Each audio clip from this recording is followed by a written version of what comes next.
హీరోల సంపాదన గురించి ప్రత్యేకంగా చెప్పాల్సిన పని లేదు. ఒక్క సినిమా హిట్ అయినా సరే రెమ్యునరేషన్ భారీగా పెంచుతారు.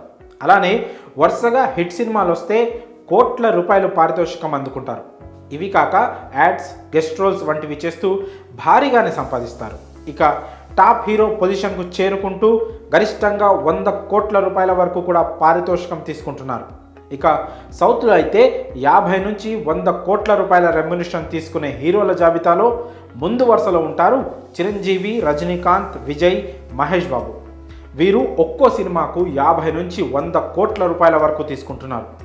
ఈ క్రమంలో మరి దక్షిణాదిలో అత్యంత సంపన్న హీరో ఎవరు అని ఆరా తీస్తే షాకింగ్ రిజల్ట్ వచ్చింది. సౌత్ రిచెస్ట్ హీరో చిరునో, రజనీకాంత్ అనుకుంటే పొరపడినట్లే. మరి ఎవరంటే ప్రస్తుతం సౌత్ ఇండియా సినిమాలన్నీ పాన్ ఇండియా రేంజ్లోనే తెరకెక్కుతున్నాయి, ఇండియా వైడ్గా విడుదలవుతున్నాయి.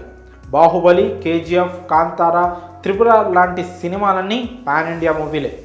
ఒకప్పుడు కేవలం సౌత్కే పరిమితమైన నటీనటులు పాన్ ఇండియా సినిమాల వల్ల దేశవ్యాప్తంగా క్రేజ్ తెచ్చుకుంటున్నారు.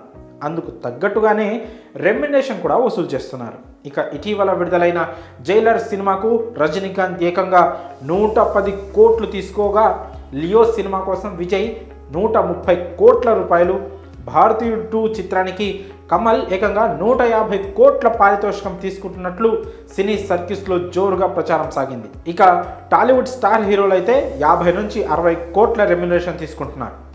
ఈ క్రమంలో దక్షిణాది సినిమాలో టాప్ రిచెస్ట్ యాక్టర్ ఎవరు అనే దాని గురించి ఆరా తీస్తే ఆశ్చర్యకరమైన విషయం తెలిసింది. హీరోలు తీసుకునే రెమ్యునరేషన్ను బట్టి చిరంజీవో, రజనీకాంతో, విజయో, మహేష్ బాబునో అనుకుంటారు కదా, వారెవరూ కాదు. మరి ఎవరు అంటే ఆయనే అక్కినేని హీరో నాగార్జున. అవును, సౌత్లో రిచెస్ట్ హీరో నాగార్జుననే. ఆయన భార్య అమల, పెద్ద కుమారుడు నాగచైతన్య, చిన్న కుమారుడు అఖిల్ సైతం నటీనటులుగా సంపాదిస్తూనే ఉన్నారు. దీనికి తోడు అన్నపూర్ణ స్టూడియోస్తో పాటు వారు మరికొన్ని వ్యాపారాలు కూడా చేస్తున్నారు. దీంతో అక్కినేని నాగార్జున ఆస్తుల విలువ దాదాపు 3010 కోట్లుగా ఉంటుందని జీక్యూ నివేదిక వెల్లడించింది. 60 ఏళ్లు పైబడినా సరే నాగార్జున కుర్ర హీరోలకు ధీటుగా వరుస సినిమాలు చేస్తున్నారు. అలానే బిగ్ బాస్ వంటి షోకు హోస్ట్గా కూడా వ్యవహరిస్తూ బిజీగా గడుపుతున్నారు. ఇక నాగార్జున సినీ కెరియర్ విషయానికి వస్తే దాదాపు 30 ఏళ్ల సినీ కెరియర్లో సుమారు 100కు పైగా చిత్రాల్లో నటించారు.